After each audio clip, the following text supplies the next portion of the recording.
Mikolo, solingi o s'abonner au betika point. Kilongo TV. Kilongo TV.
Et bien voilà, on est donc à l'orphelinat Miban à Kimbatsek chez Maman Marie.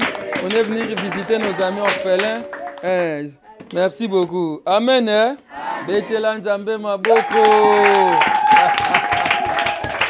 Voilà, merci beaucoup, merci. Mbote Nabiso. Nangana s'est présenté.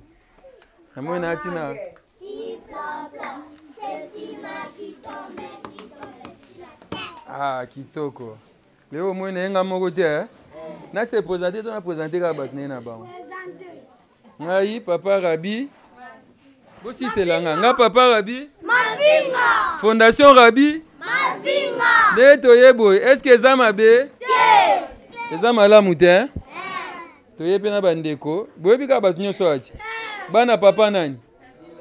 Bana papa? Yeyakwa. Baza bana ese? Tozana papa Jean Makiese aza moko bayembi ya CFC leader ya CFC musique ya begzo pa Jean te bato mona pa Jean ayi orphelinat apie biso mbote pa Jean Makiese to na frère Placide ye peza na presse na CFC na mokambi na biso chef à technique ya Trésor Ntingi na ya Berge sima caméra bosepe na bango c'est bosepe na bango. Voilà, merci beaucoup. Nga Léonaye, na mwen ba bébé baza meto sorana makambo. Eza maman mana Nadège Kinduki. Asenga pa Rabi. Na pio mkie wana ke pesa bana na biso kuna na mibandi. Mama Nadege Kinduki, Mama Nadege.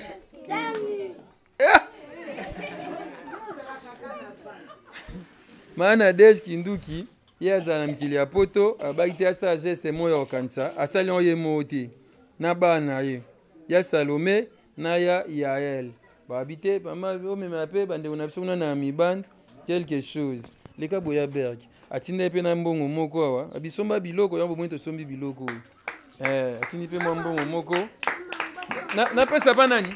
Mama oui. Na pesa pa nani? Mama oui. Ah. Na pesa pa Kabila? Te mama oui. Ah, OK. Kabila na pesa pa nao? Mama oui. Voilà, yango na pesa pa Mama Marie. $100 ezawa. Bana ya Mama Nadege. Moko kombo na ye Yael na mususu Salome olobi na baoni. Yaya naloba nini natindiki bango na maboko nkolo Yesu Kristo ya Nazareth. Abatela bango, afongola bango maningisi ya likolo. Bakutana na batu oyo bakoki kosunga bango po biso pe to sunga makabatu ya mosolo ebele.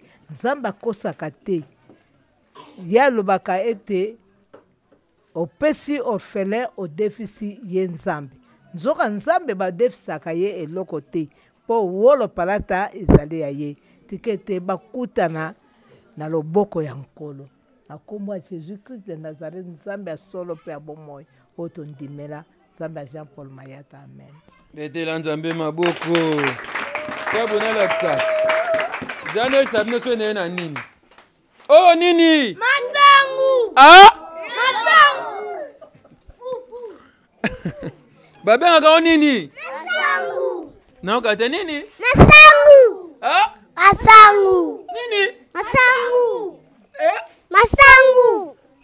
Masangu. Tel no masangu wa semul. Bosepe to bosepeli te. Tolo ba semul. Semul. Oh nini? Willy. Carton to bidon. Bidon. Teli bino bidon. Will basela nini? Balambelaka. Balambe nini? Loso. Loso. Na nini? Nambisi. Na soso. Bongo te. Bongo. Tema ta fandeli o. Oh nini? Savon. Nini? Savon. Nini? Savon. Basela nini? Banikelaka amba. Kabilamba. Nabasani. Bongo oh nini? Balambela to balambela te. Balambelaka. Ah? Bamelaka. Bamelaka. Bosepe to bosepeli te. So sepepe te Nzambe maboko. Yona tuna. Bolobeli ba Salome nini? Ba Yael nini na mama ba Mama Nadege. Boyesi ba oni. Merci. Doa makasi. Kabila loba na ye. Kabila loba to aloba te. Aloba. Loba obini. Nabi merci. Nde tomoni biloko ekomi. Merci bayo. Nani susu? Loba.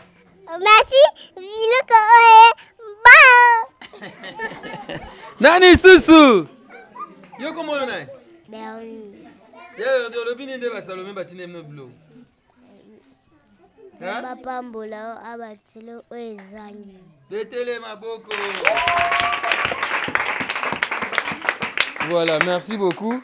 Namoni bana baza mama isenga ba bébé mo baye ya be poussa nozo non ba bébé.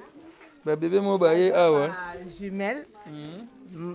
Maman na bango abota bango le 5 septembre na veille le 6 septembre aye kokufa na hôpital général ya Boma. Bon, azalaki pe ancienne orpheline na biso lokola akendeki akimi biso awake kota libala na ye kuna aye kokufa nde atiki pe numero na biso abengi biso nde tokende kozwa bango na hôpital ya Boma. OK. Neti babu bakomi na combien de mois ya ba sereno wana? Si 2 mois na les 5 bakokisa 3 mois. Bon santé kitoko beauté pesé. bayawa bazalaki mike ide te na ebandeli zuwa ata mama esinga taka tobandi na mpasa kuna kende zonga batamvuma ya koyeza ozala te lelo moko emonani donc nde bayebwe barécupere korécupere barécupere vraiment bana basi bana basi boyo ok c'est bon donc bana oyo mama na bango akufaki nde baye kotika bango awa baza pa mama mari babi bayaki na santé ya mabe mais du moins barécupere na omoi ata teinture ekomi kitoko nzambe mo esunga apesa makoki mais bilamba babebe ezalaka nango te bilamba oyo mama mama na ngai mama ve yo moto oyaka nango te kongo ekimi nzambe abi bilamba eza je pense que esunga mais nayebi ke bana boye esenga mwa miliki mwa potopoto eza bien makasi c'est ça voilà nde toyaki tolingaki na berso susu telema oloba na oyoka te telema boye berso mibale aza ndi koba neti wa roma berso ekoya voilà mama Nadège merci ya Salomé vraiment soki bana baozwa initiative boye esala kitoko makasi toza na Jean aozanga eloba te esa mwa bien yoka na yoka ya Jean na initiative d'abord Fondation Rabbi Mavinga tomoni bana ya mama Nadège basali geste oyo Salomé na Yael esali d'abord nde. En tout cas, merci d'abord Nabango parce que c'est ça l'évangile pire. Pour visiter les orphelins et puis pour partager le goza dans mon abango. Il y a un sens ya bomoto, sens ya humanisme. Na osenga lisusu na bandeko oba olanda biso pe oba ko tia susu loboko pona kosunga kaka bandeko baza pete na bandeko mususu esiko tozuma kokia kokende te ezala vraiment une bonne chose. Donc nzamba pambola bandeko ya Salomé na ya elle on dit na initiative bazui en tout cas nzamba fongola bango ba porte afongola bango ba porte. C'est vrai que ba besoin ezali parce que bandeko musupe bazali donc ndeko wa ko se sentir concerné na faire ango ako sala pe par na e pona kosunga bandeko mususu. Donc voilà un peu le message na ko lancer. Merci beaucoup ya Jean. Maman Marie to mais na absolument pas tozonga toza en prière kuna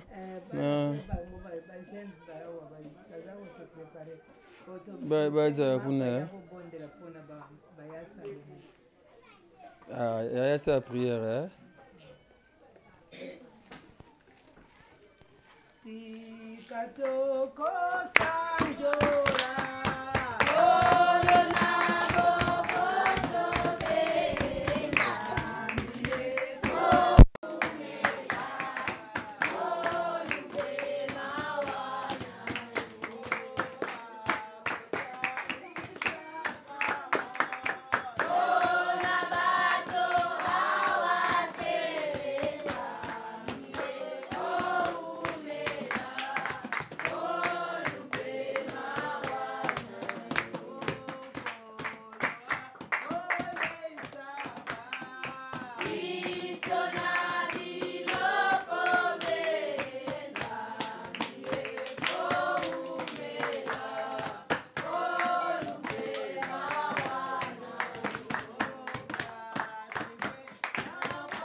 compassion.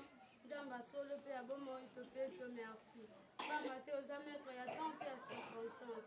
Nzambe mokokisi na bilaka. Seigneur, to sangani boye Seigneur na ba connaissance na biso te. Mais to sangani boye Seigneur pour la gloire na yo. Yesu mesanza nzara to bibisika mibale misato basangani na kombo na yo. Yo za wana na kati na bango.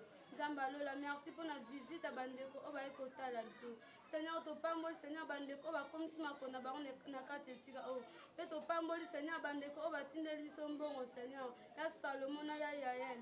Oza nzambe na bango bisika bazali. Pe mama na bango azala protéger. Nzamba lola to pamboli libota mobimba o bakanisa biso bazala béni. Abetika loboko na nguya ezali kona bango. Bible lobi c'est la bénédiction de l'Éternel qui enrichit et elle ne la fait suivre d'aucun chagrin. Nzamba lola zala nzambe na bango papa. Tiko localiser bango. Bisiko le diable aluka ki Seigneur kokangila bango ba porte yo za nzambe pona kofunga ba porte ya ba bénédiction alola likolo na bango. Ya wetika bazala éclairé. L'étoile na bango brûler partout ba kotambola.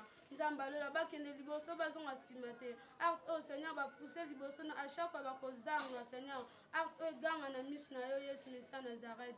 Seigneur na pambol pe bandeko ba komisi biloko na salo boko na yo. Ba kokoki pe ko détourner ba sali yango te ba tosi mongongo na yo Nzambe. Ba komisi yango na kati esika o. Tika kozonga na bango za pe bénédiction po na bango. Seigneur okamwisa bango papa na lola. Tika bile o Seigneur ndenge ba fela ba kolia et même ma pamboli bisuka ebimi. Yesu Mesa Nazareth zala Nzambe na bango. Pe to pamboli mo na o Jean-Paul Maeta bisika azali.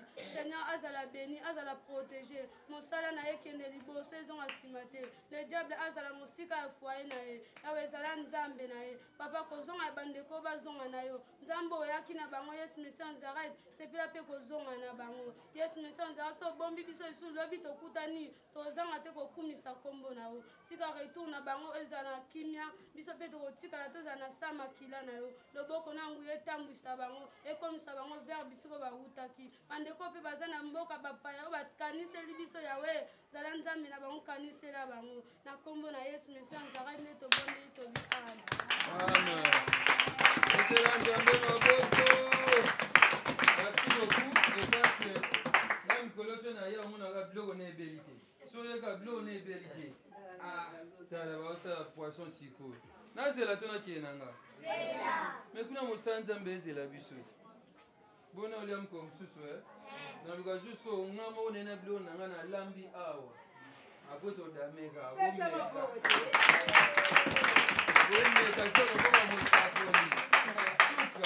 Bon, Yesu Mesa Nazareth, oza Nzambe sopa bomo aza na bino tokutani.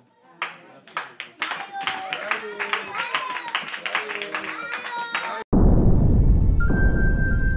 Le business a ses idées, FB International Agence a ses abonnés. Le fret Europe, RDC, a retrouvé son identité. Pour l'envoi de vos colis, bagages, véhicules et autres, courrier express à destination Kinshasa RDC, une seule agence, FB International. FB Business, et pas Fiston Bassene, à Bizoko Tozane. Maringa 72. Maringa 72, j'explique. Alors, Maringa 72, FB International. Na Kasavubu, c'est la question de Kasavubu. Ça va sauter na Kasavubu na Maringa wana. La sécurité de vos bagages sont assurées en un voyage rapide et à bon port, quelle que soit la quantité. Du déposage jusqu'à l'entreposage, FB International assure comme jamais. Alors jamais. Nous organisons des frettes aériennes et maritimes. Awana FB International Business. Biloko et Komaka, Peto Zouaka. Pour plus de contacts, International. FB International. Souka. FB International. Danger. FB International. Adega. FB International. Masolo. Balobi kunande masolo ya kati. Mosusu olela. Mais FB International yango ni masolo. Mikolo, solingi osabone, obetika point. Kilongo TV. Kilongo TV.